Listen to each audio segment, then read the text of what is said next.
जी, अस्सलाम वालेकुम। Thank you very much for being here with us. आज जो हमारा सेशन जो हम इस सेशन के हवाले से हम बात करेंगे, that is that is very much important topic of human resource management, and that is related to performance management, and that is rethinking performance evaluation. ठीक है, we have completed a session with the name of performance management. हमने performance management का session किया और उसमें हमने बहुत सी चीजें डिस्कस की। उसके अंदर ऑटोमेशन को भी हमने देखा। हम अब देख रहे हैं कि परफॉर्मेंस मैनेजमेंट के अंदर कौन कौन से टूल्स है जिनको यूज किया जाता है परफॉर्मेंस को रैंक करने के लिए, परफॉर्मेंस को रेट करने के लिए। और कंपैरेटिवली जब हम टूल्स की बात करते हैं तो उन टूल्स को हम किस तरह से देखते हैं, राइट। तो सबसे पहले तो हम देखते हैं कि जी, reconsider how employ performance is assessed, कि लोगों की परफॉर्मेंस को किस तरह से असेस किया जाता है, किस तरह से रेटिंग की जाती है, किस तरह से रैंकिंग की जाती है, किस तरह से असेस किया जा सकता है, और कैसे उनको आप ओवरऑल रैंकिंग देंगे। सपोज के आउटस्टैंडिंग की रैंकिंग किसको देंगे, बिलो एवरेज देंगे, just a minute, below average की रैंकिंग किस तरह देंगे। और उसके अलावा आउटस्टैंडिंग है या एवरेज है या और नीड इम्प्रूवमेंट वाला जो कैटेगरी है, वहाँ पे आप कैसे इन चीज़ों को रेट करेंगे, राइट। तो परफॉर्मेंस एवेल्युएशन और अंडरस्टैंडिंग के लिए ज़रूरी है कि हम उन टूल्स को समझने की कोशिश करें जो टूल्स हम रोज़मर्रा ज़िंदगी में यूज़ करते हैं, राइट। जो बड़ा फेमस एक टूल यूज़ किया जाता है, that is bell curve system. और ऑलमोस्ट जैक वॉल्श ने इसको इंट्रोड्यूस करवाया था जनरल इलेक्ट्रॉनिक्स के अंदर, right? देखते हैं कि बेल कर्व है क्या चीज़। ठीक है, इस प्रेजेंटेशन में हम देखेंगे कि बेल कर्व क्या चीज़ है और उसके अल्टरनेटिव क्या है। बेल कर्व जब इनिशियली लॉन्च किया गया था, बेल कर्व के सिस्टम जो एक कर्व बनती है ओवरऑल, तो इस सिस्टम को इनिशियली जब लॉन्च किया गया था तो उस वक्त इसकी बहुत ज़्यादा वैल्यू थी और इसको एक इम्पोर्टेंट टूल समझा जाता था लोगों को रैंक करने के लिए। जैसे जैसे एवोल्यूशन होती गई है, सबसे पहले जो हमारी जो इकोनॉमी बेस करती थी एग्रीकल्चर पे ना, एक एग्रीकल्चर रेवोल्यूशन का इरा था। उसके बाद वहां से ट्रांसफॉर्मेशन हुई, वो इंडस्ट्रियल रेवोल्यूशन की तरफ आए, इंडस्ट्रियल इरा एक आया। ठीक है, इंडस्ट्रियल इरा के बाद जो आज का इरा है, that is people centric, right. Industrial era में जो सबसे ज्यादा इंपॉर्टेंस थी वो मशीन्स की थी। ठीक है, मशीन्स की थी, प्लांट्स की थी, मैन्युफैक्चरिंग की थी, इस तरह की चीजों की थी। ठीक है, तो अभी जिस टाइम में से हम गुजर रहे हैं, ये वो इरा है जिसमें आइडिया की वैल्यू ज्यादा है, जिसमें आइडियाज के ऊपर डिस्कस किया जाता है, जिसमें हमेशा पीपल सेंट्रिक अप्रोच को यूज किया जाता है, जिसमें हमेशा लोगों को, जो आपके पास इंटरनल स्टेक होल्डर्स हैं, की स्टेक होल्डर्स हैं, जो आपके पास जॉब करते हैं, जो आपके ऑर्गेनाइजेशन में लोग काम करते हैं, उनको एज अ की स्टेक होल्डर कंसिडर किया जाता है। यानी कि पीपल ओरिएंटेड और पीपल सेंट्रिक अप्रोच है। तो अब इसमें ये बात यानी ये डिस्कशन स्टार्ट हो चुकी है कि बेल कर्व एक जस्टिफाइड टूल नहीं है, लेकिन बहरहाल फिर भी हम बेल कर्व को भी समझने की कोशिश करेंगे। ठीक है, इस प्रेजेंटेशन में an overview of the presentation on alternative to bell curve in performance management system. The bell curve system is a method of evaluating employees' performance that ranks workers on a bell curve with a small percentage of high performers at one end, a small percentage of low performers at the other end, and the majority of employees ranked in the middle. This presentation will explore other approaches to performance evaluation that may better align with organizational goals. ठीक है जी। तो ये हम देखते हैं कि bell curve में ये होता है कि जी 20% या 10% एक एंड पे होते हैं, 20% 10% अदर एंड पे होते हैं, और जो मीडियम मिडिल में लोग होते हैं ऑलमोस्ट मोर देन 80%, उनको कंसीडर किया जाता है एवरेज। आउटस्टैंडिंग में थोड़े से लोग होते हैं और बिलो एवरेज थोड़े से लोग होते हैं ना, जिनको नीड इम्प्रूवमेंट के ऊपर रखा जाता है या अनसेटिस्फैक्ट्री रखा जाता है, या उनके लिए कोई एग्जिट प्लान डिसाइड किया जा सकता है, या फिर परफॉर्मेंस इंप्रूवमेंट प्लान पीआईपी बनाए जाते हैं।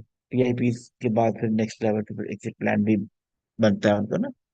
ठीक है जी, वो इस तरह से कंसीडर किया जाता है। तो बेल कर्व सिस्टम ये है, आप बेल की कर्व को कंसीडर करेंगे, आपको अंदाजा हो जाएगा कि क्या है। और बेल कर्व के हवाले से एक कोटेशन है कि बेल कर्व के ऊपर एक यानी सरकास्टिक कह सकते हैं यार, जो भी कहें हम इसको, स्टाइल स्टाइल समझ लें या कुछ भी, कि इसको इसके ऊपर बहुत ज्यादा क्रिटिसिज्म होना शुरू हो गया ना। फॉरवर्ड थिंकिंग ऑर्गेनाइजेशन जो है वो ऑलमोस्ट इस बात पे सोचना शुरू हो गई है कि बेल कर्व का जो सिस्टम है उसको ऑब्सलीट कर दें, खत्म कर दें, right. Ranking people against each other creates unhealthy competition, reinforces bias and hurt engagement, right? तो रियली जो मैंने अभी आपसे डिस्कस किया था बेल कर्व का इंट्रोडक्शन कराते हुए, कि जी आपने ला मोहल्ला लाजमी है कि एक रेंज में लोगों को रखना है, कि जो जो टॉप परफॉर्मर है, आउटस्टैंडिंग परफॉर्मेंस है, उसमें भी एक लिमिटेड रेंज रखनी है। और उसके बाद फिर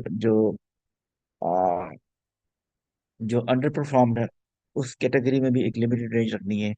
और उसके अलावा जो बाकी मादा जितने भी लोग हैं ऑर्गेनाइजेशन के अंदर, उनको आपने एक एवरेज के अंदर रखना है ना।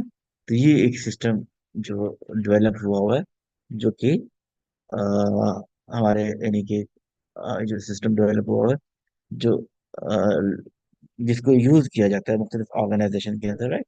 रैंक तो बेल कर्व को हम अंडरस्टैंड करने की कोशिश करेंगे, रैंकिंग को अंडरस्टैंड करने की कोशिश करेंगे, बेल कर्व के यूज को अंडरस्टैंड करने की कोशिश करेंगे, और बेल कर्व के ऊपर जो क्रिटिसिज्म हो रहा है उसके ऊपर बात करने की कोशिश करेंगे। ये एक रैंकिंग सिस्टम है, ठीक है, जो इस वक्त ऑर्गेनाइजेशन में यूज हो रहा है, राइट। तो ranking people against each other creates unhealthy competition, reinforce bias and hard engagement, ठीक है। तो ये लोगों की एंगेजमेंट को भी डिस्टर्ब करता है, लोगों को डिमोटिवेट भी करता है, एम्प्लॉयज को डिमोटिवेट भी करता है, राइट। और आज की जो वो नीड है, आज की जो टाइम है उसके अंदर इस सिस्टम की कोई नीड नहीं है, राइट। ठीक है, जिस जिस टाइम में हम गुजर रहे हैं ना, जो पीपल सेंट्रिक अप्रोच के साथ हम जा रहे हैं, उस अप्रोच में अब ये क्रिटिकली इसको कंसीडर किया जा रहा है कि बेल करके अल्टरनेटिव भी होने चाहिए ना, राइट। ऐसा सिस्टम मौजूद होना चाहिए जो कि कोलैबोरेटिव हो, जो टीम वर्क को प्रमोट करता हो, और जो लोगों की एंगेजमेंट को इंक्रीज करता हो। अभी हम देखते हैं बहुत सारी ऑर्गेनाइजेशन में बेल कर्व सिस्टम ही यूज किया जा रहा है, लेकिन हम देख रहे हैं कि बेल कर्व के साथ कौन कौन से चैलेंजेस आ रहे हैं, बेल कर्व के साथ कौन कौन से प्रॉब्लम्स आ रहे हैं, ठीक है जी। बेल कर्व क्या चीज है? Force ranking can create unhealthy competition, right. एक तो बेल कर्व के साथ जो प्रॉब्लम्स है वही है, एक तो force ranking can create unhealthy competition, right. Ranking employees against each others fosters rivalry instead of collaboration. जब एक दूसरे के अगेंस्ट आप लोगों को रैंक कर रहे हैं, तो फिर लोगों के बीच में कोलैबोरेशन नहीं आएगी, अनहेल्दी कंपटीशन आ जाएगा ना, ठीक है। आप लोगों को आपस में कंपेयर करना शुरू कर देंगे, तो अल्टीमेटली एक अनहेल्दी कंपटीशन इंक्रीज करेगा, जो उस एनवायरनमेंट को फोस्टर नहीं करेगा, नरिश नहीं करेगा, ठीक है। और जो बेल कर्व का सिस्टम है, ये टीम वर्क को सपोर्ट नहीं करता, right. Individual performance metrics fail to capture and employees contribution to team success, ठीक है। इसमें हर एक इंडिविजुअल को उसकी परफॉर्मेंस के बेस पे एंगेज किया जाता है, रेट किया जाता है, रैंक किया जाता है। इसलिए टीम वर्क को फॉस्टर नहीं करता, टीम वर्क को प्रमोट नहीं करता, right. Can demotivate employees rank overly, और फिर पर्टिकुलरली जब आपने बेल कर्व के सिस्टम को लेके चलना है, तो उस सिस्टम को देखते हुए आपने फिर उस, चाहे आपके लोग परफॉर्म अंडर परफॉर्म ना भी हो, उस जो कोटा है जो हमने रखा हुआ है 20%, 10%, उसमें लोगों को आप रखना ही रखना है, right. Bottom ranking can damage moral and undermine productivity for many employees, ठीक है, कि आपने खामखा रखना है ना।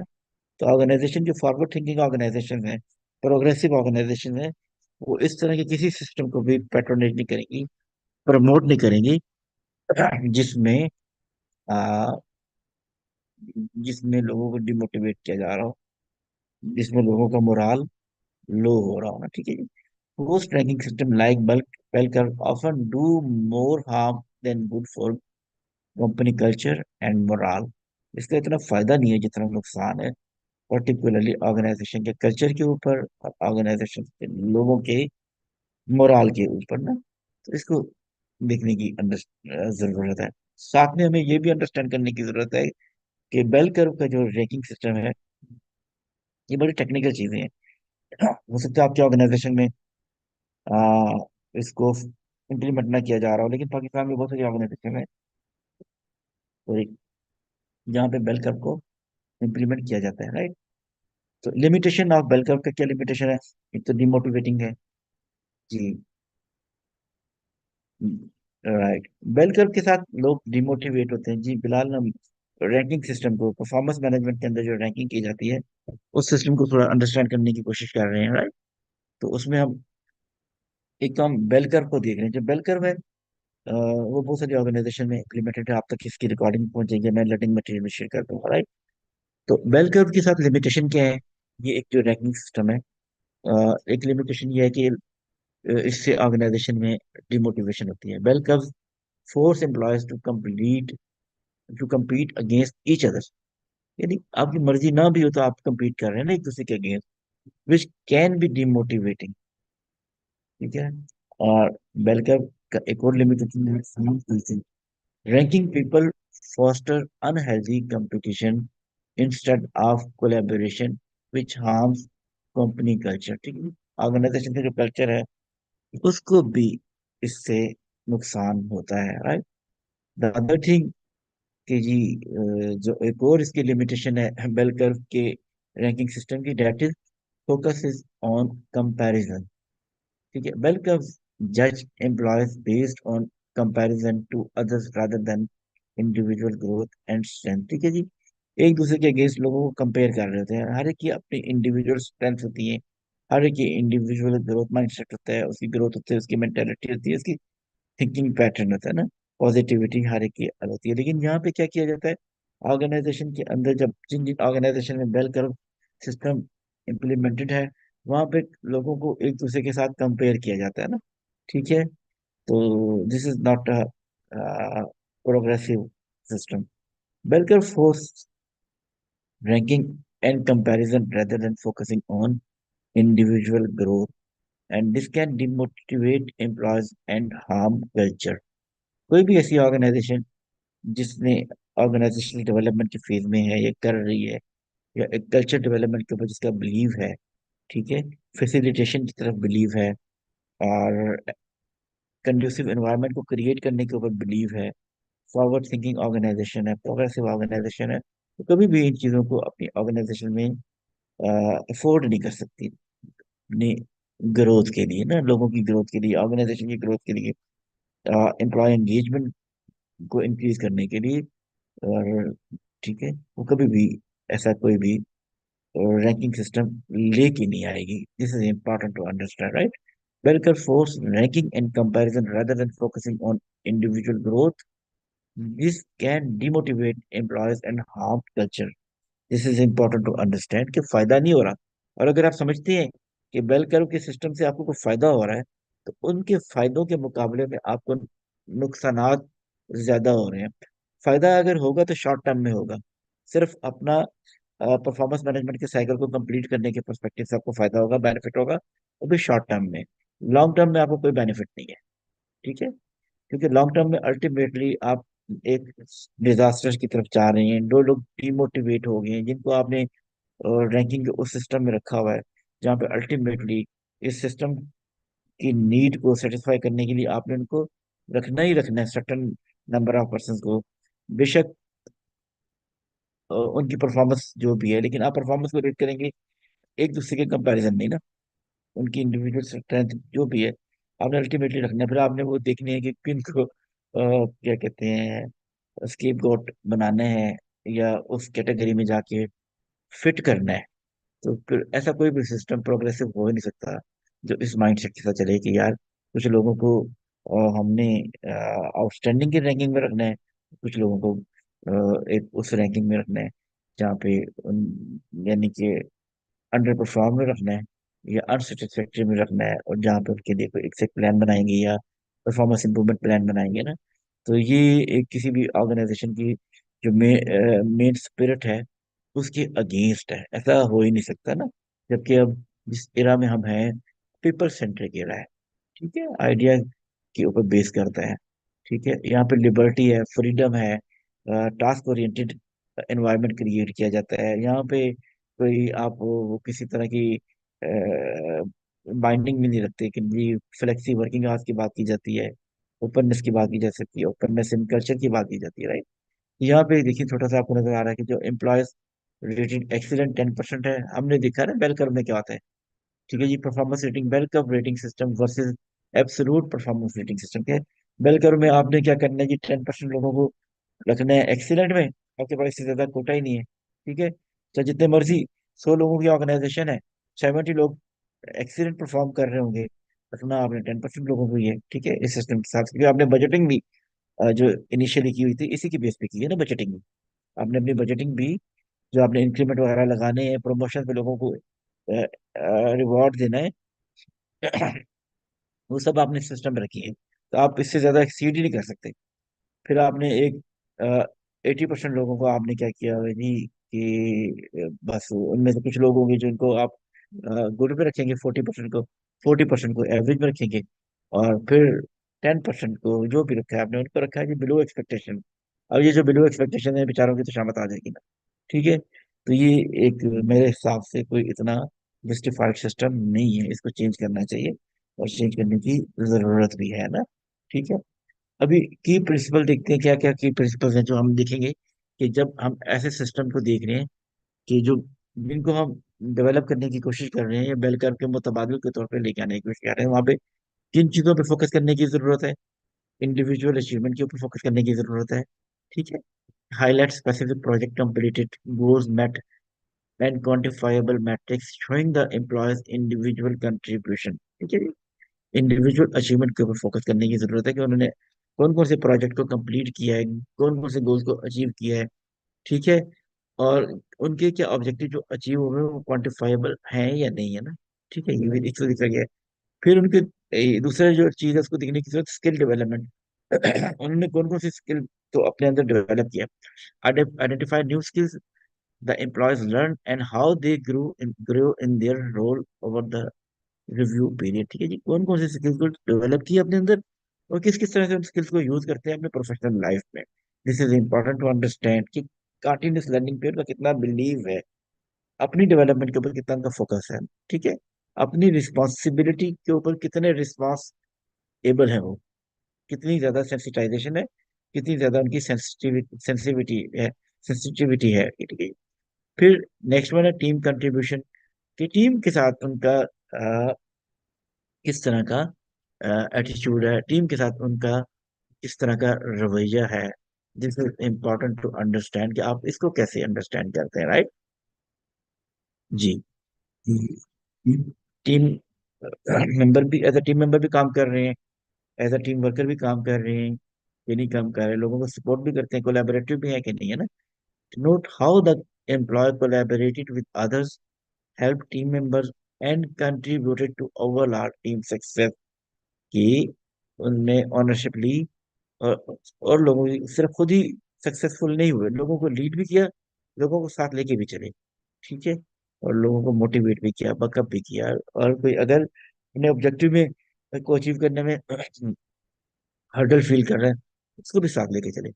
Alignment with companies values. ठीक है जी, और फिर जो भी इंडिविजुअल है वो क्या, उसने अपने ऑब्जेक्टिव को ऑर्गेनाइजेशन के वैल्यूज के साथ अलाइन किया, कि show how the employees demonstrated company's values like integrity, customer service, innovation in their work।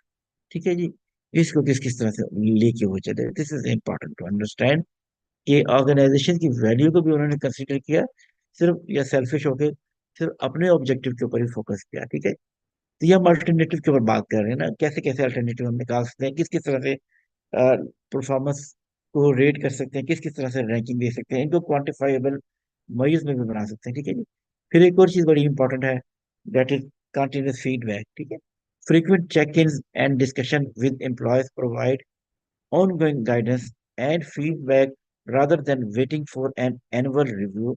This continuous feedback helps employees understand expectation and make improvement। continuous feedback का होना भी जरूरी है।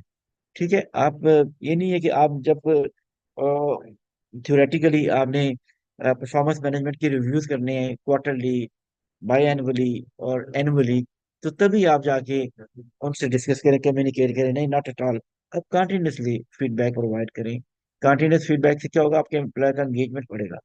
ठीक है, आपके मैनेजर और एम्प्लॉय के रिलेशनशिप इंक्रीज हो जाएंगे, और एक्सपेक्टेड जो आउटकम है वो इंक्रीज होगा। ठीक है, जब आप कंटिन्यूस फीडबैक देंगे ना, डायरेक्शन मिलेगी। फिर उसके बाद एम्प्लॉयज की जो मोटिवेशन है वो इंक्रीज होगी। जब एंगेजमेंट इंक्रीज होगी तो मोटिवेशन भी इंक्रीज होगी ना, right? So this is important. Sorry. This is really important to understand about the continuous feedback. The value of continuous feedback is very much important. ठीक है, जब लोगों के साथ एम्प्लॉय एंगेजमेंट बढ़ेगी, एम्प्लॉय मोटिवेशन बढ़ेगी, कोलैबोरेशन बढ़ेगी, लोगों की आपस में कोलैबोरेशन बढ़ेगी, मैनेजर की और उसके टीम मेट की आपस में कोलैबोरेशन बढ़ेगी, तो उससे जाहिर है अल्टीमेटली आउटकम, एक्सपेक्टेड आउटकम ना वो भी इंक्रीज करेगा, राइट?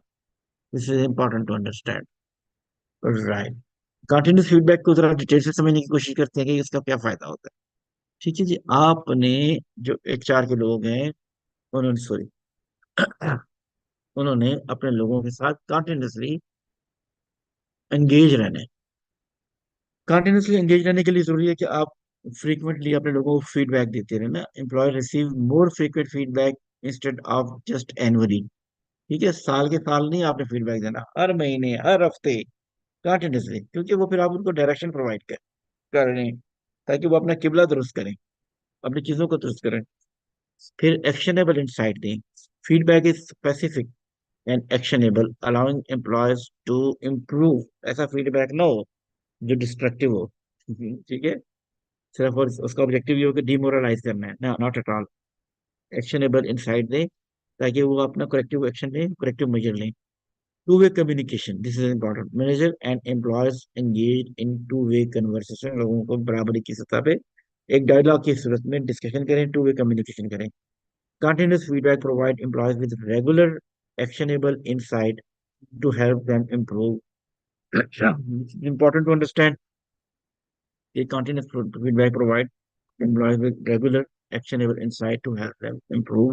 तो continuous feedback है, जब आप प्रोवाइड करेंगे लोग अपने आप को इम्प्रूव करेंगे, वहां से उनको डायरेक्शन भी मिलेगी, एक्शनेबल इंसाइट भी मिलेगी, जिसकी वजह से वो अपने आप को करेक्टिव वे में लेके चलेंगे, और जहाँ पे भी करेक्शन की नीड होगी वहां पे वो खुद को ठीक करेंगे। उसके अलावा goal setting is an important tool. Collaborative goal setting with employees create alignment, gives clarity on priorities, and motivate teams to develop skills needed to achieve shared objectives. Studies shows goals set collaboratively lead to higher engagement and performance. अब goal setting जो है ना वो भी collaborative होकर करने की जरूरत है, क्योंकि इंडिविजुअल का गोल must be aligned with the team goal must be aligned to the department must be aligned to the organizational goal must be aligned to जो भी ओवरऑल सेक्टर है, अगर सेक्टर के साथ चल रहे हैं ना, ठीक है, तो जिसमें भी काम कर रहे हैं, जिस सेक्टर में भी आप काम कर रहे हैं, सेक्टर का भी एक ओवरऑल, जिस सेक्टर में आपकी ऑर्गेनाइजेशन है उसका भी एक ओवरऑल एक वो ऑब्जेक्टिव है कि उसने कितनी ग्रोथ उसमें आनी चाहिए सस्टेनेबिलिटी के लिए, ग्रोथ के लिए और बिजनेस को एक्सपेंड करने के लिए ना। तो ये सारे गोल एक दूसरे के साथ अलाइन होते हैं। ये नहीं हो सकता कि किसी इंडिविजुअल का गोल वो हो जो टीम के गोल के साथ अलाइन ही ना हो रहा हो। टीम टीम के जो गोल, टीम ने जो गोल बनाया हुआ है, टीम का जो ऑब्जेक्टिव है उसके बिल्कुल अगेंस्ट हो, तो ऐसा कभी हो ही नहीं सकता ना। तो फिर नेगेटिव जो पावर है वो लगेगी, नेगेटिव एनर्जी इंक्रीज होगी, और कोलेबोरेशन की स्पिरिट खत्म हो जाएगी ना। फिर उसके बाद एक और टूल की बात करते हैं जो है दैट इज सेल्फ असेसमेंट। ठीक है जी, self assessment is very much important. यहाँ पे आपको फोटो, एक पिक्चर लगी है, इन्फोग्राफिक है, जिसमें बताया गया है कि how to write a self evaluation, right? Self evaluation provide employees an opportunity to reflect on their accomplishment, progress, and areas for improvement over a performance period. This introspective process allows employees to assess their own performance, which can increase engagement, motivation, and development. जो deep insight होकर देखना है, अपने आप को valuate करना है, assess करना है, ये हेल्प करती है एम्प्लॉयज को कि वो प्रोग्रेसिव वे में जाके काम करें, और जिसकी वजह से उनकी एंगेजमेंट भी इंक्रीज हो सकती है, kind of reflection you have. तो यहाँ पे एक मॉडल हमें दिया है जिसका आपको बताया गया सेल्फ असेसमेंट किस तरह की, कैसे ask your number one, ask your peers for feedback. लोगों से फीडबैक जरूर लें। जो आपके साथ आपके कोलीग काम कर रहे हैं तो उनसे फीडबैक लें, उनसे पूछें। Track your progress over time. अपने ये सेल्फ असेसमेंट के, सेल्फ एवेलुएशन के प्रोसेस है ओवर टाइम। मंथ के बाद देखें, 2 मंथ के बाद देखें, 1 क्वार्टर के बाद देखें। ओवर टाइम अपनी प्रोग्रेस को रिव्यू करते रहें, देखते रहेंगे। Evaluate accomplishment and struggle. जो भी आपने अकम्पलिशमेंट की है, उनके अगेंस्ट जो स्ट्रगल की, उसको एवेलुएट करें। Identify next step and future goal. ठीक है जी। हमेशा मैं जो बात करता हूँ ना, फॉरवर्ड थिंकिंग के साथ, प्रोएक्टिव अप्रोच के साथ जो बात करनी है, प्रोएक्टिव अप्रोच के साथ काम करना है, तो हमेशा आप उस वक्त काम करेंगे जब आपकी माइंडसेट में ये होगा कि आपने हमेशा फ्यूचर गोल के ऊपर नजर रखनी है। फ्यूचर के अंदर जो कुछ भी हो सकता है, जो ऑब्जेक्टिव आप अचीव करने जा रहे हैं, उसके ऊपर आपने फोकस करना है, ये जरूरी है। ठीक है। फिर एक और टूल जो यूज किया जाता है, that is these tools are the alternative of you can bell curve system ना, management by objective. Management by objective या MBOs is a management technique for setting clear goals for a specific period and measuring performance based on achieving those goals. Instead of ranking employees on bell curve, MBO focusing on aligning individual and organizational objective and providing feedback on progress, right? तो इसको भी देखेंगे।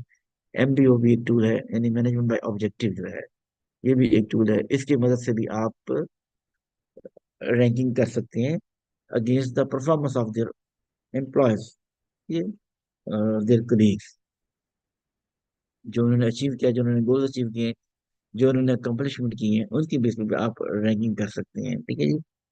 Right. O K R. O K R is a new trend. तो ये भी एक tool है जिसको यूज किया जाता है।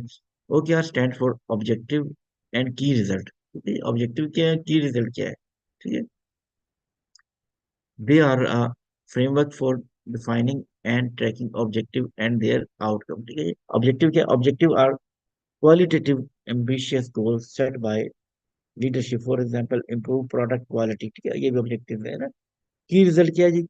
की result are quantitative metric that measure how the objective is achieved, for example reduced defect by 10%, cost effectiveness by 10%। Multiple example हो सकती हैं किन किन मैट्रिक्स में आपने जो है आउटकम दिखाने हैं, आउटकम शो कराने हैं। KPI जहाँ पे हमने लगाए हुए हैं, की परफॉर्मेंस इंडिकेटर सेट किए हुए हैं ना, तो कौन कौन से मार्कर्स हैं, वहाँ पे आपने रिमार्केबल अचीवमेंट दिखानी है। ठीक है। बेनिफिट क्या है? O K R enable alignment focus effort and drive better performance through transparency. Transparency is very much important। किसी भी ऑर्गेनाइजेशन में फेयरनेस और ट्रांसपेरेंसी का होना जरूरी है।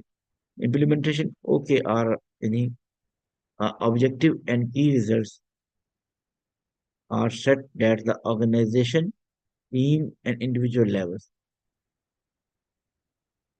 Progress is tracked continuously. लोग प्रोग्रेस को कंटिन्यूसली आप ओके आर से ट्रैक करते हैं, right? And this is helpful for you and even for the organization, right?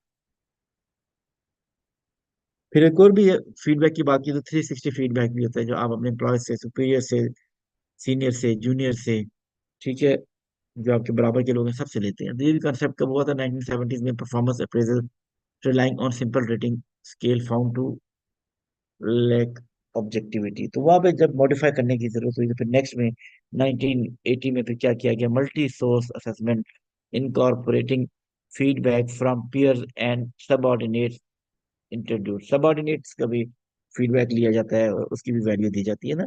और रैंकिंग सिस्टम बहुत सारी जगहों पे है, यहाँ पे सबऑर्डिनेट के पास भी ये लिबर्टी होती है, जिन जो आपको रिपोर्ट कर रहे हैं, आपकी टीममेट, जो जिनके आप बॉस हैं, वो भी आप वो भी आपके ऊपर कमेंट कर सकें, आपके रिलेशनशिप के ऊपर, आपके रोजमर्रा के जो उनसे रेपो बिल्डिंग है, अलैक सलैक है, या जो भी जिस तरह आप उनको बिहेव करते हैं, जिस तरह से आप उनसे एक्सपेक्ट करते हैं गोल्स को अचीव करना, तो आप इस पे उनसे बात भी कर सकते हैं, right? 360 degree feedback gains popularity as a more fair and accurate assessment method. ठीक है जी। Fair and accurate assessment method चाहिए ना। ऐसा असेसमेंट मेथड नहीं चाहिए, ठीक है, असेसमेंट मेथड नहीं चाहिए, ऐसा असेसमेंट टूल नहीं चाहिए जो फेयर ना हो, ठीक है, जहाँ पे बायसनेस हो, जहाँ पे खामखा आपको कुछ ना कुछ ऐसा करना है, तो ठीक है, just to cater the need of the system. ठीक है, तो यही बात कर रहे हैं कि ऐसा नहीं होना चाहिए। फिर 2000 में online 360 degree feedback to enable efficient implementation across organization. ठीक है जी, फिर आहिस्ता आहिस्ता इसमें इम्प्रूवमेंट हुए, और फिर इसके रिजल्ट भी अच्छे आना शुरू हो गए 360 डिग्री फीडबैक के, जिससे लोगों की एंगेजमेंट भी बढ़ गई ऑर्गेनाइजेशन में, राइट।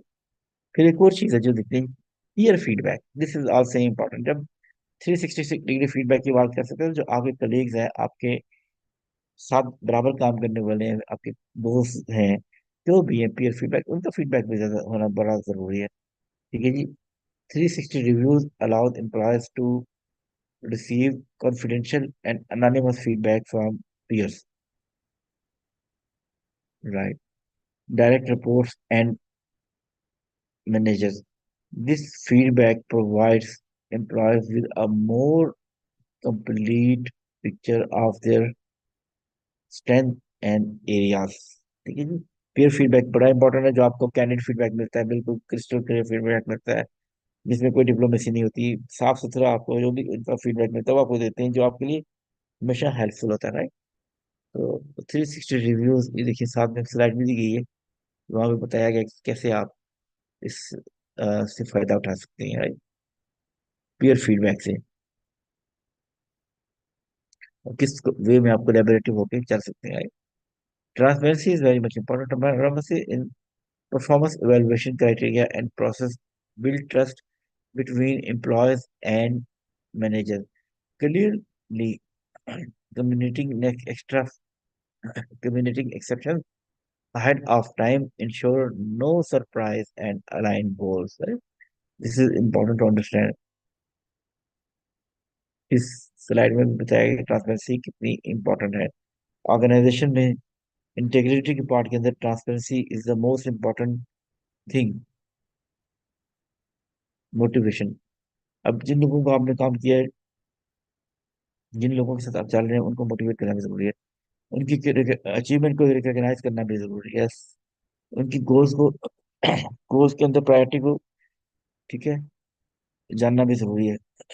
फिर उसके बाद ये सारी चीजें मोटिवेट करने के लिए उनको इंसेंटिव ऑफर करना भी जरूरी है। ठीक है।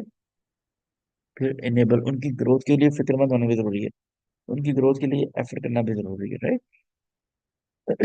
और फिर एक और चीज है जो उनके लाइफ में वर्क लाइफ बैलेंस है, उसको प्रमोट करना भी ज्यादा जरूरी है। ये ना हो कि बिल्कुल लेथार्जिक हो जाएं, बर्नआउट की तरफ चले जाएं, वर्क लाइफ बैलेंस को मेंटेन ना रख सकें, तो अल्टीमेटली सफर ऑर्गेनाइजेशन करेगी।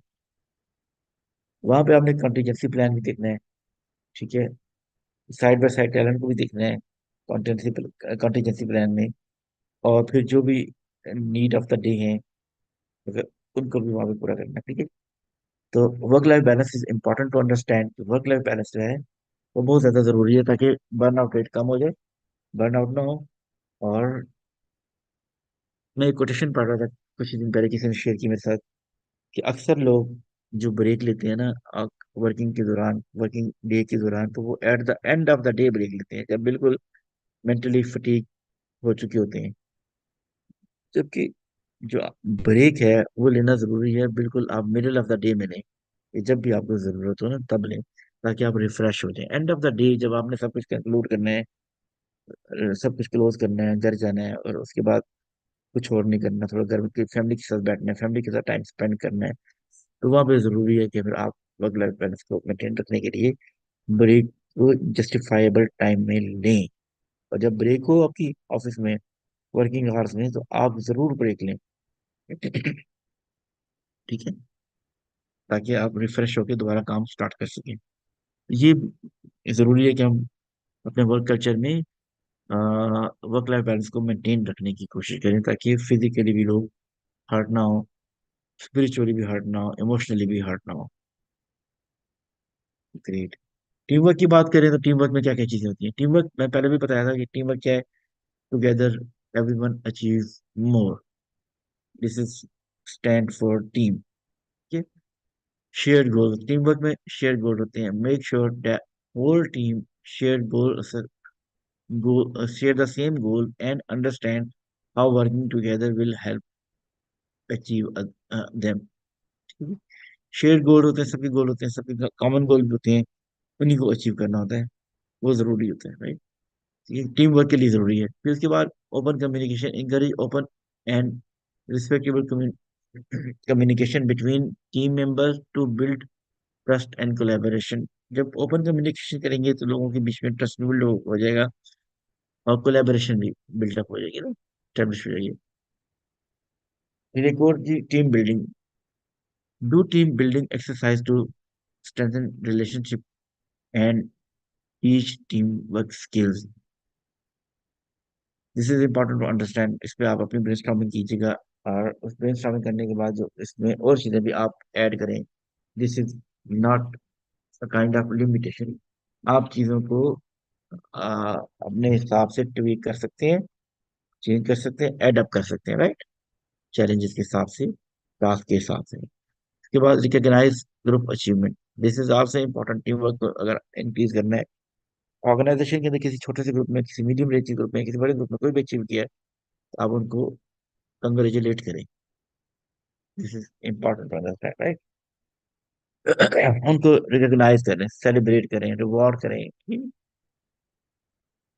तो उससे भी बड़ा फर्क पड़ता है। फिर shared responsibility give the team shared responsibilities and ownership over project to promote joint effort. ठीक है, आप कोलैबोरेट कर लें, एमओयू साइन कर लें किसी भी ऑर्गेनाइजेशन के साथ जो समझते हैं कि आपकी मैच करती हैं, ऑब्जेक्टिव के अलाइन करती हैं, तो वहां पे कर लें। ठीक है। Shared responsibility is important thing to promote joint effort. Give the team responsibility shared give the team shared responsibility and ownership over project to promote joint effort। फिर एक और चीज बड़ी इंपॉर्टेंट है जो ऑर्गेनाइजेशन में देखने को मिलती है, दैट इज कन्फ्लिक्ट रेजोल्यूशन। ठीक है, कन्फ्लिक्ट अगर हो गया किसी के भी बीच में, हो सकता है natural, that is quite natural, तो उसको आप डी एस्केलेट कैसे करते हैं ना, कम कैसे करते हैं, कूल डाउन कैसे करते हैं। Teach constructive conflict resolution skills to handle disagreement in a positive way।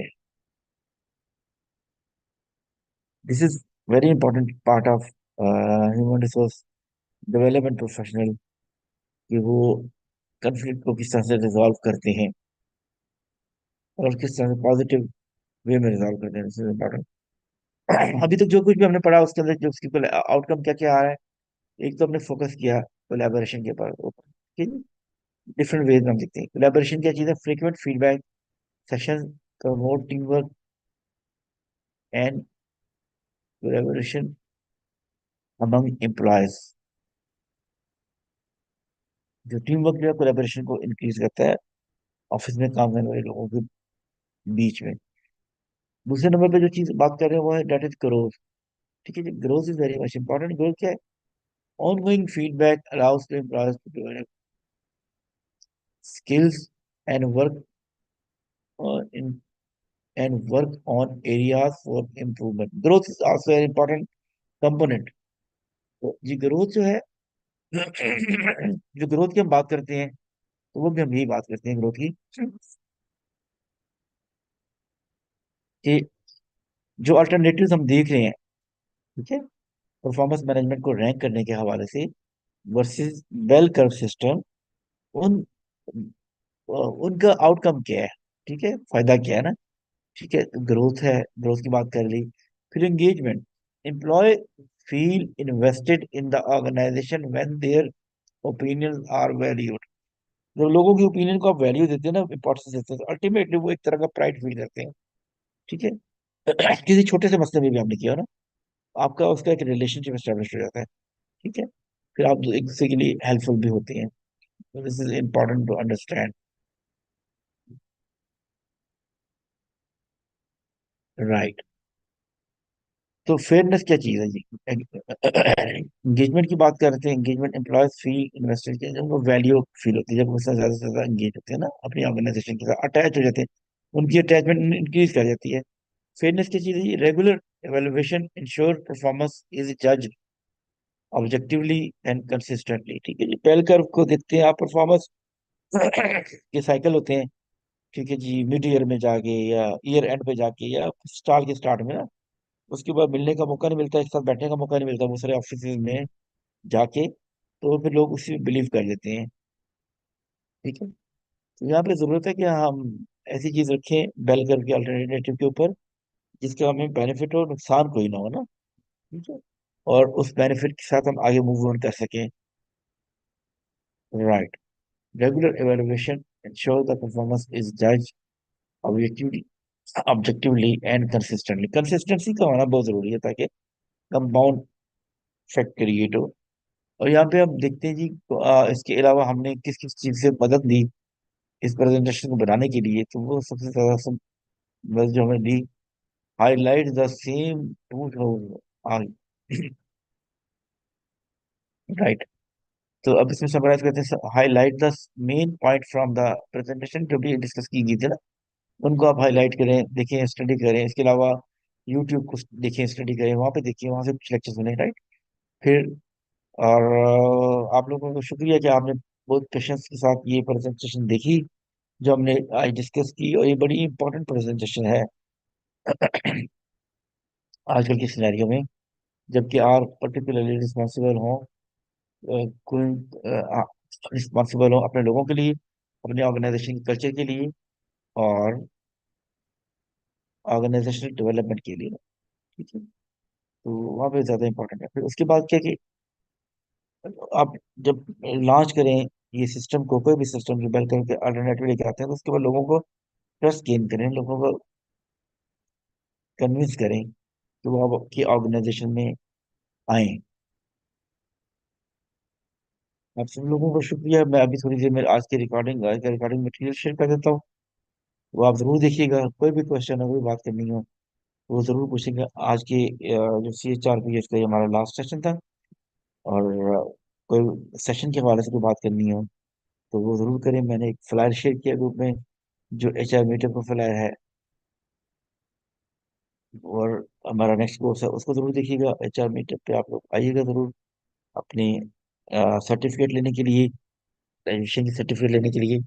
ये जो लोग नहीं आ सकेंगे, जो इधर नहीं, लोकल नहीं होंगे, जो ऑनलाइन हमारे साथ अटेंड कर रहे हैं, तो उनको हम दे देंगे थ्रू कोरियर सर्विस या with the help of post office. ठीक है, तो आप लोगों को शुक्रिया। कोई भी क्वेश्चन हो, कोई भी बात करनी हो, तो आप ग्रुप में सवाल कर सकते हैं, बात कर सकते हैं। Thank you very much for being here with me, because मैं इसकी रिकॉर्डिंग थोड़ी देर में शेयर कर रहा हूँ आपके साथ, तो आप इसको अच्छी तरह डीपली स्टडी कर लें। तो ये बहुत बड़ी प्रेजेंटेशन नहीं है फिलहाल, ये छोटी सी प्रेजेंटेशन है, इसके ऊपर आपने अपनी स्टडी भी करनी, अपनी रिसर्च भी करनी है ना। ठीक है, बेल कर्व है, उसके अल्टरनेटिव है, कुछ मटेरियल में शेयर करूंगा साथ में, एक कुछ लाइंस, और साथ में मैं आपके ये प्रेजेंटेशन भी शेयर कर रहा हूँ थोड़ी देर में। Thank you very much, take care, have a nice day ahead, और फिर हम मुलाकात करते हैं।